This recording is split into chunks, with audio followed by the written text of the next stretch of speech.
Nous terminons cette édition avec notre rendez-vous de réflexion sur les impacts sociétaux, environnementaux de la donnée. Un rendez-vous qui est incarné par Mathieu Bourgeois aujourd'hui. Bonjour Mathieu.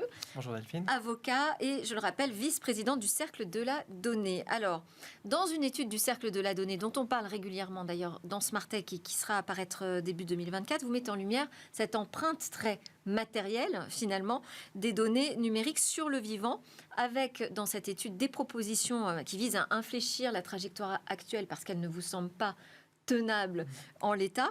Parmi ces solutions figurent celles consistant à soumettre certains services numériques à autorisation préalable de mise sur le marché, un peu comme on le fait avec les médicaments, les produits de santé. Comment vous est venue cette idée, Mathieu ? Bonjour Delphine, bonjour à tous. Alors, cette idée nous est venue dans le contexte suivant. Les services numériques nous envahissent, nous utilisons tous à longueur de journée des services numériques, Google, LinkedIn, X, TikTok, Tinder, WhatsApp, Amazon, Le Bon Coin, et même pour les services publics, Parcoursup, la CAF.fr. Alors, perçus comme immatériels, ces services numériques que nous utilisons à longueur de journée sont passés pour être inoffensifs pour la santé et pour l'environnement.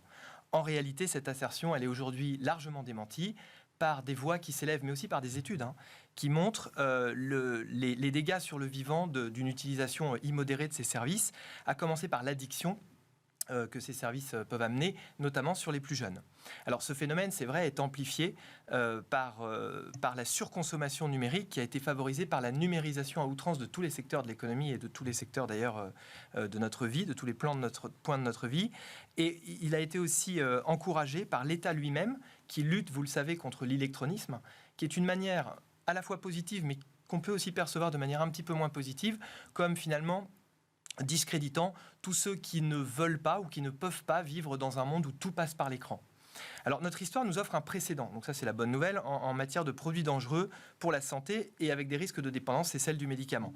Alors, depuis 1941, vous le savez, le médicament est soumis à un régime préalable d'autorisation de mise sur le marché, c'est-à-dire que l'industriel doit prouver, avant de mettre sur le marché, que son produit présente une certaine innocuité et un bénéfice thérapeutique. Malgré certains scandales retentissants malheureusement au début des années 2000 avec certains médicaments, ce système a néanmoins fait ses preuves et pourrait inspirer la régulation des services numériques qui présentent deux points communs avec le médicament finalement. Présenter un danger pour le vivant quand leur usage est immodéré, irréfléchi, mais en même temps bien sûr servir ce vivant quand ils sont bien utilisés, bien conçus.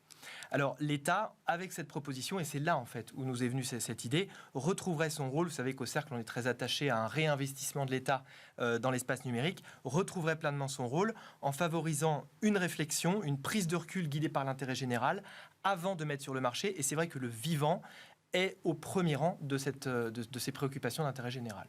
Alors si vous le voulez bien, entrons dans le détail de cette proposition. Alors, donc cette proposition... Deux points. Premièrement, le champ d'application de cette proposition serait restreint. Je m'empresse de préciser à nos téléspectateurs que le régime d'autorisation de mise sur le marché ne serait pas bien sûr applicable à tous les services numériques. Il serait applicable uniquement aux services les plus nocifs. En fait, c'est le critère de la nocivité. Alors, pour faciliter les choses, l'idée, ce serait de mettre en place un mécanisme de présomption de nocivité pour certains services numériques dont on sait aujourd'hui clairement qu'ils ont un impact négatif sur la santé notamment. Par exemple, vous savez, les services numériques gratuits grand public, avec des collectes massives de données personnelles et un mécanisme de capture de l'attention, très souvent, ont une face cachée. De la même manière, les services numériques, et souvent d'ailleurs c'est lié avec le premier critère, qui ont des fonctionnalités addictives, comme par exemple l'autoplay vidéo, vous savez, le lancement automatique de vidéos infini, le scrolling infini, c'est-à-dire le déroulement infini, le mécanisme de rétribution, de récompense, on sait par expérience que ce sont des pièges d'une certaine manière cognitifs qui peuvent capturer l'attention pendant des heures et des heures. Donc, les services qui présenteraient en fait ces caractéristiques seraient soumis à cette présomption et donc les industriels qui les mettent sur le marché qui souhaiteraient les mettre sur le marché, devraient présenter un dossier à une agence d'État. Alors, et c'est le deuxième point, ce mécanisme il ne serait viable que s'il était assorti de garanties d'effectivité. Par exemple, déjà, premièrement, créer une agence d'État dotée de moyens suffisants et de garanties fortes d'impartialité et d'indépendance pour éviter justement les scandales qu'il y a eu malheureusement dans le domaine du médicament. Deuxièmement, éviter tous les contournements. Donc, soumettre à ce régime, bien sûr, toutes les mises à jour, toutes les nouvelles versions, évidemment, des produits qui, initialement, étaient déjà soumis à autorisation de mise sur le marché. Et troisièmement, et ça c'est très important, on a eu des grands débats au Cercle, impliquer la responsabilité des hébergeurs, c'est-à-dire que les hébergeurs, qui sont en fait des intermédiaires clés, devraient vérifier pour les produits tombant dans la présomption, enfin pour les services tombant dans la présomption qui se font héberger chez eux, doivent vérifier que l'AMM a bien été délivrée, doivent mentionner d'ailleurs le numéro de cette AMM dans un registre, de sorte à ce qu'en fait, si quelqu'un veut faire héberger un service soumis à AMM, il ne puisse pas le faire sans avoir passé les fourches codines de son hébergeur. Bon ben, on verra ensemble une autre fois si c'est une proposition réaliste à l'heure du DSA.